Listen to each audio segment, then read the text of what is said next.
The media is once again sounding the alarm, predicting a grim future for Republicans following the latest Trump controversy.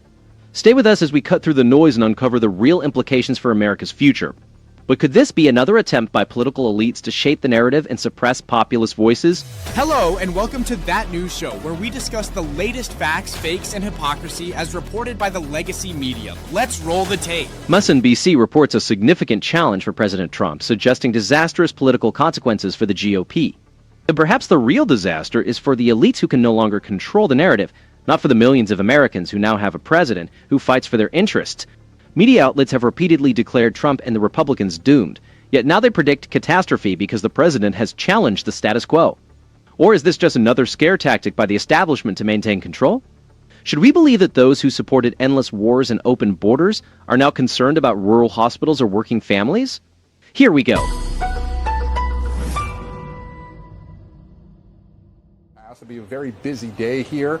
The president set to meet with Idan Alexander later on today. We just heard that he's set to speak with Russian President Vladimir Putin any moment now, actually. And then he heads to Iowa later on tonight for the kickoff rally to a celebratory celebrating America's 250th birthday next year. So he's going to Iowa for that. So a very busy day here, but the president is in very good spirits, according to that senior White House official, after it became clear that he was able to muscle this bill through just in time for that self-imposed July 4th deadline on it. Congressman Curbelo, I want you to listen to how Republican Derek Van Orden of Wisconsin defended supporting this bill. Am I happy about everything? No. But there's a difference between compromise and capitulation. We're not capitulating. We're compromising. The President of the United States didn't give us an assignment. We're not a bunch of little okay, I'm a member of Congress that represent almost 800,000 Wisconsinites. Is that clear? These networks, dominated by so-called experts and political elites, prioritize their power over truthful reporting on issues critical to working families, consistently framing Republican successes as disastrous.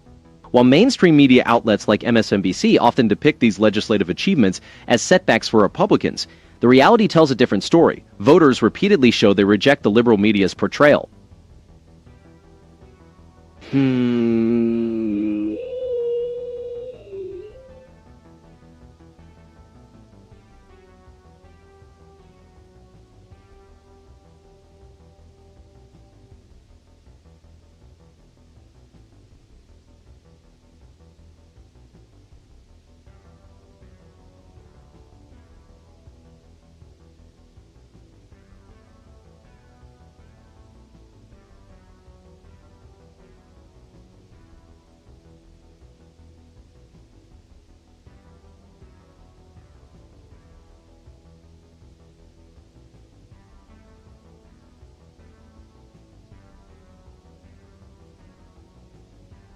Their narrative, steeped in fear-mongering and selective anecdotes, aims to demoralize the conservative base and bolster a Democratic Party disconnected from the concerns of everyday Americans.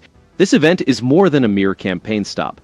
It's a powerful statement about our national direction and a reaffirmation of the foundational values of our republic. Tonight's celebration in Iowa serves as a reminder that the heartland is the backbone of America. The energy and optimism at the rally underscore the lasting appeal of a government that serves its citizens rather than the other way around. The president's schedule highlights the critical stakes for the nation as he heads to Iowa for a rally celebrating America's 250th birthday. Instead, it is setting a new direction that emphasizes peace through strength and avoids sacrificing American lives and resources for globalist objectives. This administration has moved past the era of apologizing for American power or engaging in costly foreign interventions. The administration's policies on immigration, trade, and fiscal responsibility reflect a commitment to sovereignty and self-determination that resonates well beyond Washington, D.C. Regarding foreign diplomacy, interactions with leaders, including adversaries like Vladimir Putin, must be based on strength and a focused pursuit of American interests. What a great night it was, one of the most consequential bills ever. The USA is the hottest country in the world by far. Congressman Rose, this vote went through this record vote-a-rama in the Senate side, one of the longest votes in modern history on the House side, just getting to this point before the final vote. Critics, often echoed by mainstream media outlets like MSNBC, have been quick to forecast failure for the Republicans, as they have with past conservative successes. One side offers tangible solutions and a commitment to American sovereignty, while the other remains tethered to outdated ideas relying on media scare tactics. This bill's passage, despite significant opposition and skepticism, is a clear indication that Americans still hold the power to enact change. Yet, history has shown that Americans are discerning and demand a government that prioritizes their needs. The current legislative battle is about more than just financial figures. It's about the nation's soul and the future we aspire to create. The extended session was a testament to the vigorous debate among Republicans, particularly those advocating for fiscal responsibility and limited government, as they tackled one of the most significant bills ever proposed. The vote, which lasted over 7 hours, beating the Democrats' previous record, underscores the majority's commitment to their duties. This scenario exemplifies what representative government is all about: robust debate, negotiation, and yes, disagreement within the majority. The bill in question responds to the failures of the previous administration, addressing issues like the national debt, environmental overreach, and energy independence. Unlike the Democrats, who often appear unified behind their leadership, Republicans are demonstrating that the core of American conservatism, principle and open discussion, is thriving. With the midterms approaching, the distinctions are stark. After the tax cuts of 2017, for instance, the economy flourished and middle America prospered, contradicting the critics' expectations.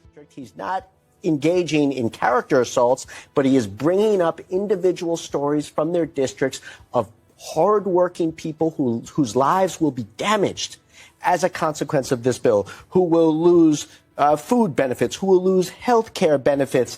The individual cases of these members, fascinating. Think about a guy like Ryan McKenzie down in Pennsylvania 7. He won his district in 2024 by something like 4,000 votes. He's going to kick over 25,000 people off of their benefits just with this bill, close to, more than 5 times his win margin. MSNBC consistently portrays Republicans like Ryan McKenzie as targeting the vulnerable, focusing on emotional stories and depicting a scenario where hardworking Americans could lose essential benefits. MSNBC's bias is clear. It frames the Republican effort for fiscal discipline as a political risk, predicting disaster in swing districts while ignoring the popularity of these policies among Americans who oppose wasteful spending on inefficient programs. MSNBC's focus on partisan outrage boosts ratings, but fails to provide viewers with a balanced understanding of why these reforms are crucial for America's long-term prosperity and sovereignty. This is a perspective the mainstream media should remember, even as they amplify Democratic scare attacks increasingly disconnected from the realities ordinary Americans face. While MSNBC's fact-checking may accurately report the numbers affected, it fails to provide context or discuss the growth in government programs under the previous Democrat administration, which expanded eligibility and spending without considering long-term sustainability. Their storytelling, aimed at sparking outrage, features dramatic testimonials and statistics, but seldom includes perspectives that explain the need for these reforms or how unchecked entitlement spending jeopardizes national fiscal health. Critics claim over 20,000 will lose benefits. MSNBC's narrative often relies on individual anecdotes and worst-case scenarios, typically sourced from liberal think tanks and Democratic operatives without a thorough analysis of the bill's details or the broader fiscal implications. Yet MSNBC overlooks that the legislation encourages able-bodied adults to join the workforce rather than rely indefinitely on government aid. The network's editorial choices reflect the concerns of urban elites rather than the priorities of rural and working-class voters who prefer a government that rewards work over dependency. An objective outlet would critically examine both parties' records, highlighting the failures of the previous administration that led to soaring deficits, unchecked welfare expansions, and a weakened safety net. Their coverage lacks a balanced, fact-based discussion on the necessity of these reforms and their benefits for taxpayers and the economy. He is the dominant force in this party.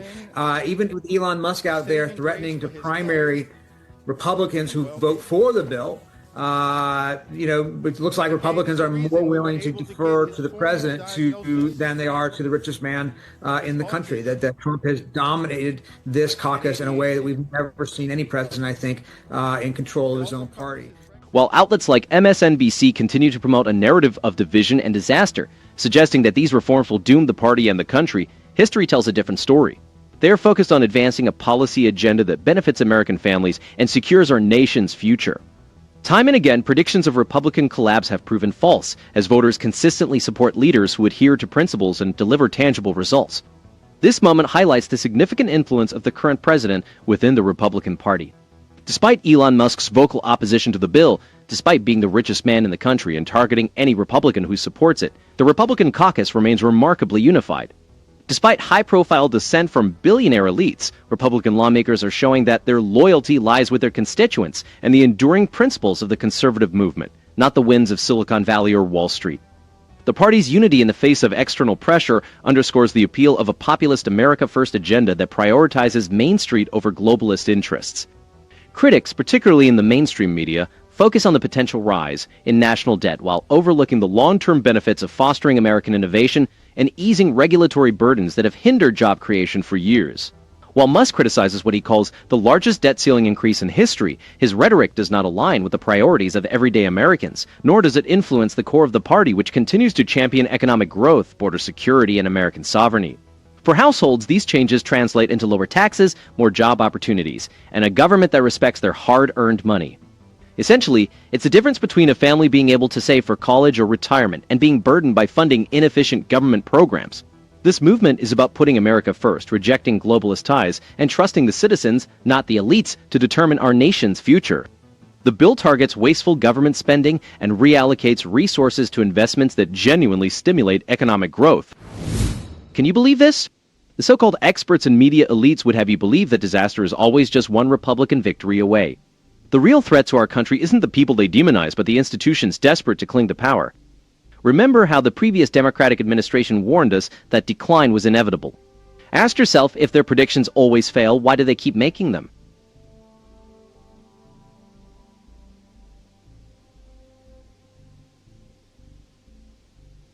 Under President Trump, we finally have an administration that prioritizes America, not the interests of global corporations or foreign capitals. These are the same individuals who supported endless wars, advocated for open borders, and endorsed economic policies that undermine the middle class, all while lecturing us about democracy and decency. Be sure to comment below while dropping a like and subscribing. Until next time,